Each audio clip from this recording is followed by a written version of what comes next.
oo muddo kala maqnaa maanta isku imanaya waa beelihii dir oo arrimoodii aanu aad iyo aad u soo dhaweynayno waxaan leenahay mar labaad iyo mar saddexaadba soo dhawaada gacmo furan ku soo dhawaada haddii alla ka dhigana halkanna waa la isugu iman halkiisana waa la isugu tegi meel kastoo magaalada soomaaliyeedna waa la isugu tegi doonaa si aynu hawlaha u dardargelinno oo walaaltinimadeena iyo isku xidhnaanteena aan muujino haddii alla idhaa intaasaan kusoo goyno asalaamu calaykum alihi wa saxbihi wa sallam tasliiman kasiiran ilaa yawmi diin aad iyo aad bay u mahadsanyihiin salaadiinta gobolka awdal ee beelaha direed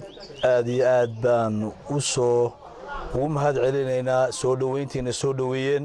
sida sharafta iyo karaamada iyo milgada leh ay noo soo dhaweeyeen aad baan ugu mahadnaqaynaa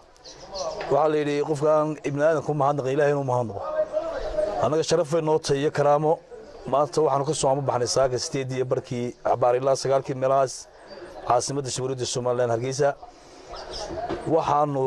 u soo amabaxnay gobolka awdal caasimadda labaad boorama waxaabana laga hor yimidba meel u dhow goroyo cawl aad iyo aad bay u mahadsiiyeen salaadiintu sida sharafta leh karaamada inoo soo dhaweeyeen waxaan ugu mahad celinaynaa aad iyo aad suldaankuna ugu mahadsan awdal salal gabili waxaan leeyahay suldaan samatarna aad ugu mahadsan gudoomiyaha guddida qabanqaabada beelaha direed suldaan cabdiraxmaan sanaad baan u salaamiyay salaadiinta kaleba waxaan leeyahay ilaahay haydi shafro saad noo sharafteen وبالله التوفيق والسلام عليكم ورحمة الله وبركاته